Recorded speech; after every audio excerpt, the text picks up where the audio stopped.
کہتے بھائی شیعہ مثلا خلفاء کو نہیں مانتے.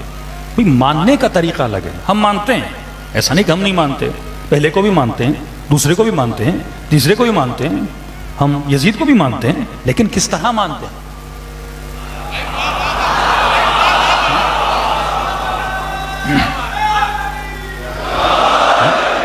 تھوڑا سا ایک دوسرے کو سمجھنے کی کوشش کی جائے. ہم علی کو مانتے ہیں ایز اے ولی، ہم مولا علی کو مانتے ہیں ایز اے ولی، جو ولایت رسول کے پاس. اب رسول کا درجہ کیوں بلند ہے؟ جو ولایت مصطفیٰ کے پاس ہے وہی ولایت مرتضیٰ کے پاس ہے. لیکن رسول خدا مولا علی اور تمام انبیاء سے کیوں افضل ہیں؟ کیونکہ ولایت بھی ہے، پلس میں نبوت بھی ہے، پلس میں رسالت بھی ہے. مولا علی کے پاس صرف ولایت ہے، لیکن رسول خدا کے بعد پوری کائنات میں اگر کسی کے پاس ایسی ولایت ہے جیسی مصطفیٰ کے پاس ہے، وہ صرف علی المرتضیٰ کے پاس ہے. فرق یہ ہے، ہم مانتے ہیں، ہم خلفاء کو مانتے ہیں، لیکن ہم کس طرح مانتے ہیں؟ تو میں نے ایک جگہ مثال، میں نے کہا ہم اسی طرح مانتے ہیں جس طرح پاکستان میں عمران خان کو مانتے ہیں. ہاں؟ کیا مطلب؟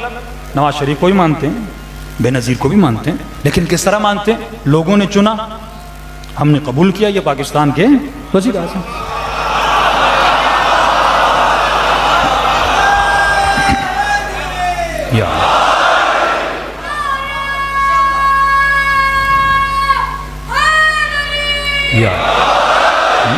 کیونکہ لوگوں نے چنا ہے تو بھائی لوگوں کی جو چناوٹ ہے اس کا بھی تھوڑا احترام ہونا چاہیے نا.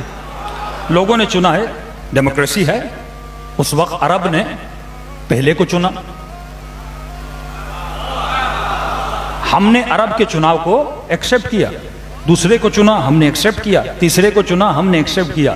لیکن جس طرح پاکستان میں جس کو چنا جاتا ہے، آپ یہ نہیں کہہ سکتے اس کو خدا نے چنا ہے.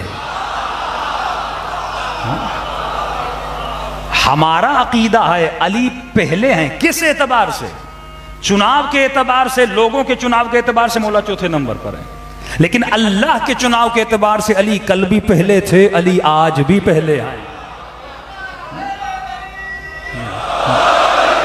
لیکن اگر اس کا رنگ نہیں، رسول خدا نے اپنی جگہ پہ مصلی پہ بٹھا دیا تو بھائی اگر جناب ابوبکر کو مصلی دیا رسول خدا نے تو جناب عمر کو تو مصلی نہیں دیا، جناب عثمان کو مصلی تو نہیں دیا، مولا علی کو مصلی پہ. تو یہ ترتیب بھی غلط ہے کہ رسول خدا مصلی پہ کسی کو بٹھائیں. ہاں مسلمانوں نے فیصلہ کیا، متفقہ فیصلہ تھا، عرب کی ایک رسم تھی.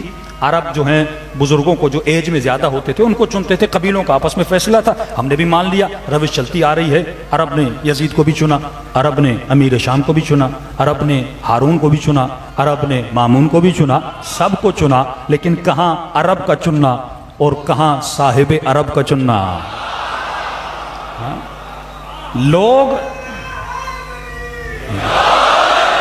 لوگوں کا چناؤ ذاتی مفاد کی بنیاد پہ ہوتا ہے.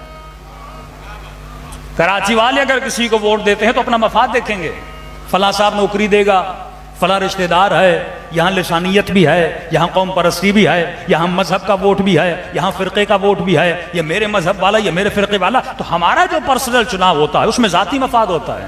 لیکن خدا جس کو چنتا ہے تو ذاتی مفاد تو اللہ کا ہے ہی نہیں. اللہ کا کون سا ذاتی مفاد ہے؟ اللہ جب چنتا ہے تو قابلیت کو دیکھ کے چنتا ہے.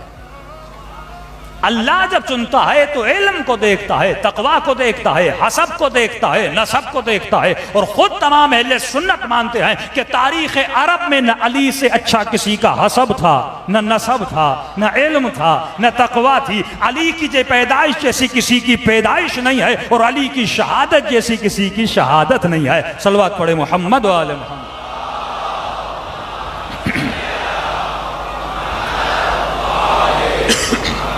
تبھی قبلہ طاہر القادری صاحب کا عقیدہ ہے کہ ہم روحانی اعتبار سے علی کو پہلا خلیفہ مانتے ہیں. اب مجھے یہ سمجھ نہیں آتی کہ روح اور جسم کو انہوں نے الگ کیا کیوں؟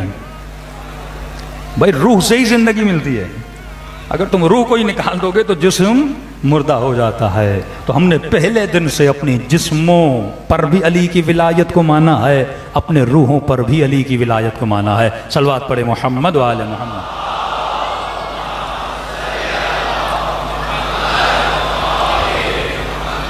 تو قدیم الزمان سے شیعہ ممبر کی روش رہی کہ شیعہ ممبر سے کبھی توہین نہیں ہوئی. ہم نے ایک ہی بحث کی، جس بحث سے ابھی ہم ہمارے خطبہ اس بحث سے دور جا چکے ہیں، ایسی چیزوں میں پڑ گئے جن کو بیان کرنے کا کوئی ماحصل نہیں ہے۔ سب سے بہترین چیز جو ممبر سے بیان کی جاتی تھی وہ بحث ولایت امیر المومنین تھا۔ کیا مطلب؟ یعنی یہ آپ ثابت کریں کہ رسول خدا اپنے بعد مولا امیر المومنین کو خلیفہ بنا کر گئے تھے، اس میں من کنت مولا فہذا علی مولا ہے، اس میں مختلف احادیث ہیں، اس میں قرآن کی آیتیں ہیں۔